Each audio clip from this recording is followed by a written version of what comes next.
validates you. It validates you. If God is an eternal torturer, let's be very honest. Torture is validated all the way down, and we just look at Christian history. We've had no trouble with eliminating our enemies, because God does, you see. So, with that as the basic principle, that we become the God we worship, we're simply saying that if God is perfect friendship, perfect communion, an event of communion, as some theologians have called the Trinity, created in this image, then I'm an event of communion. This same flow is my deepest self and my deepest identity. So your anthropology, your sociology, your psychology, let me use those words, proceeds from your theology, I think. Now, most people wouldn't probably look at it that way, but I would. Because we had so many problems with our Western notion of God that the majority of Western people have now thrown out the notion of God. And I can understand why. It was so problematic.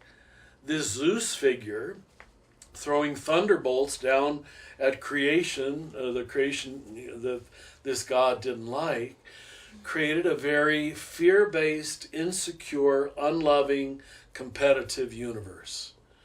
So if we can bottom up and say the very shape of God, therefore the very shape of being itself, creation itself, is love, suddenly, well, it probably won't happen suddenly, it probably happen gradually, but sometimes it happens suddenly for an individual.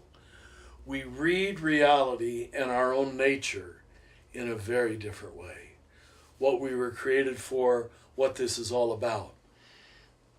And it's not a contest in which I'm in competition with my neighbor, but in fact it's a giant dance, what Merton calls the general dance, where I can either join in or remain a wallflower. If you want to be a wallflower, that's fine. It really is. I think God will perfectly allow you to be that.